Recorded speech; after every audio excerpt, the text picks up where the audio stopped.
Thanks, Keir. Over the weekend, you sung the praises of Margaret Thatcher, and I think some people within the room here would say that the policy remedy put forward here is slightly different to her economic strategy. I'm just wondering what aspect of her economic strategy you aspire to the most.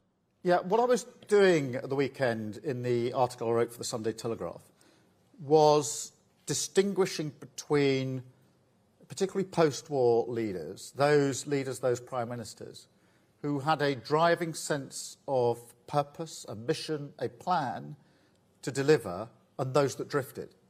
And that's why I picked Attlee, who, of course, had a New Jerusalem as his mission, his plan, and put in the foundations for the next 70 years or more. Thatcher, of course, now it doesn't mean I agree with what she did, but you don't have to agree with someone to recognise they had a mission and a plan, in her particular case, about entrepreneurship.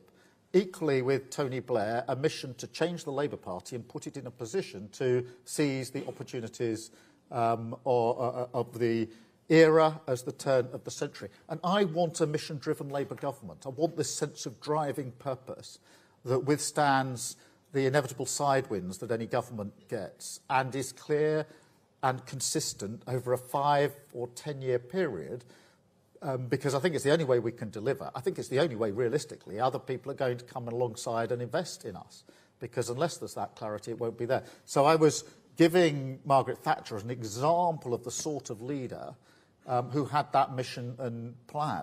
That's obviously different to saying I agree with everything that she did, but it is, I think, and I'll just finish it by saying, what we've had in the last 13 years is the complete lack of leadership, complete drift, real drift. Where can anybody in this room define the mission of the last 13 years?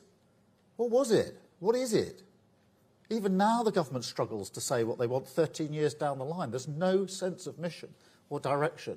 And so I was using it in that way, and obviously that's provoked a certain reaction in a number of places. I think this particular problem really is the government's, in the sense that this is a decision that Lucy Fraser, I heard this morning, says she's about to take in the imminent future. So it is one for them. They've obviously, they set out the approach they were going to take with freezing and then increasing.